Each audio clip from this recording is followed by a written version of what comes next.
Number the Stars, Chapter 3. Where is Mrs. Hirsch? The days of September passed, one after the other, much the same. Anne-Marie and Ellen walked to school together and home again, always now taking the longer way, avoiding the tall soldier and his partner. Kirsty dawdled just behind them or scampered ahead, never out of their sight. The two mothers still had their coffee together in the afternoons. They began to knit mittens as the days grew slightly shorter and the first leaves began to fall from the trees because another winter was coming. Everyone remembered the last one. There was no fuel now for the homes and apartments in Copenhagen, and the winter nights were terribly cold. Like the other families in their building, the Johansons had opened the old chimney and installed a little stove to use for heat when they could find coal to burn.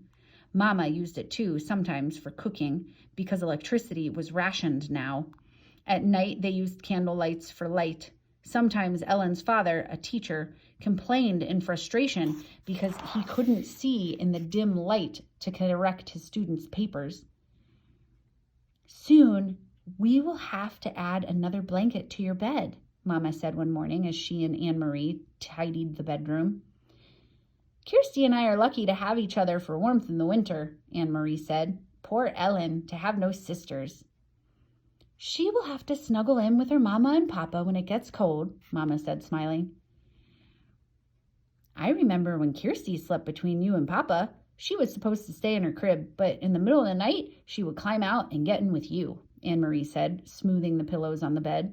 Then she hesitated and glanced at her mother, fearful that she had said the wrong thing, the thing that would bring the pained look to her mother's face. The days when little Kirsty slept in Mama and Papa's room were the days when Liz and Anne-Marie shared this bed.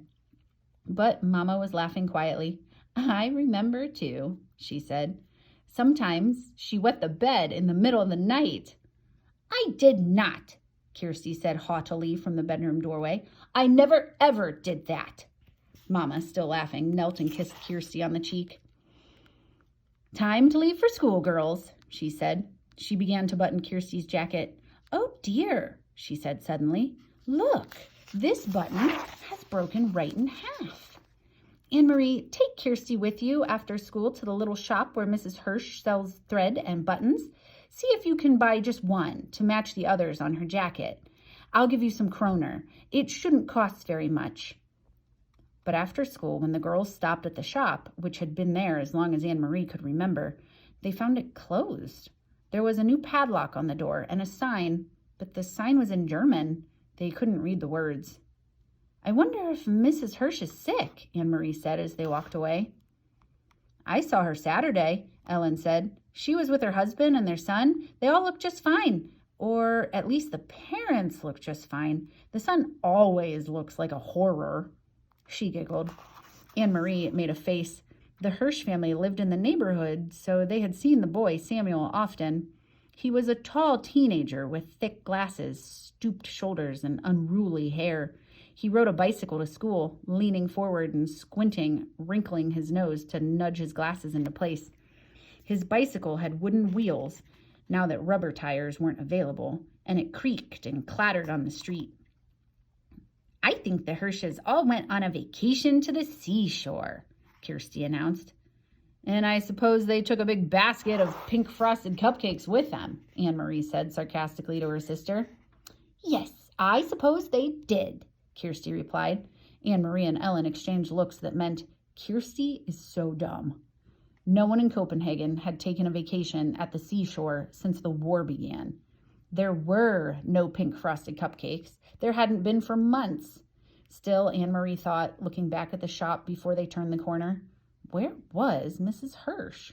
The Hirsch family had gone somewhere. Why else would they close the shop? Mama was troubled when she heard the news. "Are you sure?" she asked several times.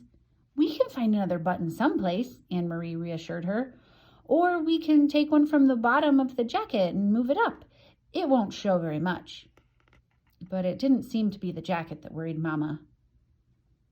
"Are you sure the sign was in German?" she asked. "Maybe you didn't look carefully." "Mama, it had a swastika on it." Her mother turned away with a distracted look. Anne-Marie, watch your sister for a few moments and begin to peel the potatoes for dinner. I'll be right back." "Where are you going?" Anne-Marie asked as her mother started for the door. "I want to talk to Mrs. Rosen." Puzzled, Anne-Marie watched her mother leave the apartment. She went to the kitchen and opened the door to the cupboard where the potatoes were kept. Every night now, it seemed, they had potatoes for dinner and very little else. Anne-Marie was almost asleep when there was a light knock on the bedroom door. Candlelight appeared as the door opened and her mother stepped in. "Are you asleep, Anne-Marie?" "No, why? Is something wrong?" "Nothing's wrong, but I'd like you to get up and come out to the living room. Peter's here. Papa and I want to talk to you." Anne-Marie jumped out of bed and Kirsty grunted in her sleep. Peter! She hadn't seen him in a long time. There was something frightening about his being there at night. Copenhagen had a curfew and no citizens were allowed out after 8 o'clock. It was very dangerous, she knew, for Peter to visit at this time. But she was delighted that he was here. Though his visits were always hurried, they almost seemed secret somehow, in a way she couldn't quite put her finger on. Still, it was a treat to see Peter. It brought back memories of happier times, and her parents loved Peter too. They said he was like a son. Barefoot, she ran to the living room and into Peter's arms. He grinned, kissed her cheek, and ruffled her long hair. "You've grown taller since I saw you last," he told her. "You're all legs." Anne-Marie laughed. "I won the girls' foot race last Friday at school," she told him proudly. "Where have you been? We've missed you." "My work takes me all over," Peter explained. "Look, I brought you something. One for Kirsty, too." He reached into his pocket and handed her 2 seashells. Anne-Marie put the smaller one on the table to save it for her sister.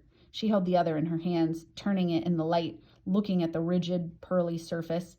It was so like Peter to bring just the right gift. "For your mama and papa, I brought something more practical. 2 bottles of beer." Mama and Papa smiled and raised their glasses. Papa took a sip and wiped the foam from his upper lip. Then his face became more serious. "Anne-Marie," he said, "Peter tells us that the Germans have issued orders closing many stores run by Jews." "Jews?" Anne-Marie repeated.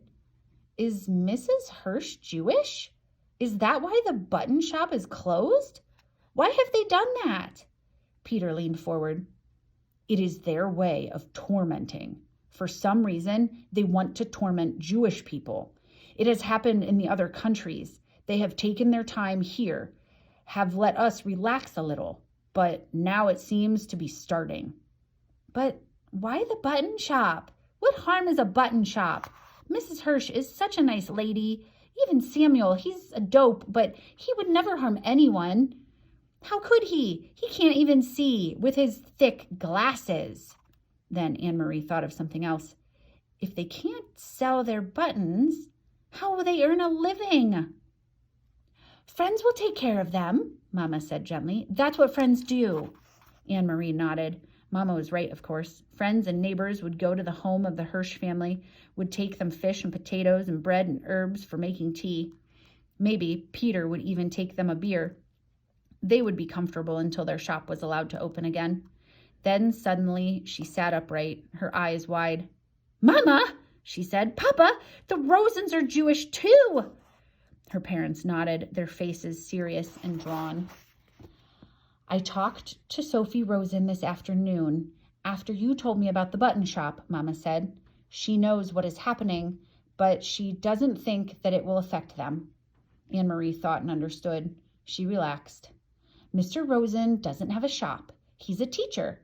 They can't close a whole school." She looked at Peter with the question in her eyes. "Can they?" "I think the Rosens will be all right," he said. "But you keep an eye on your friend Ellen and stay away from the soldiers. Your mother told me about what happened on Osterbrogade." Anne-Marie shrugged. She had almost forgotten the incident.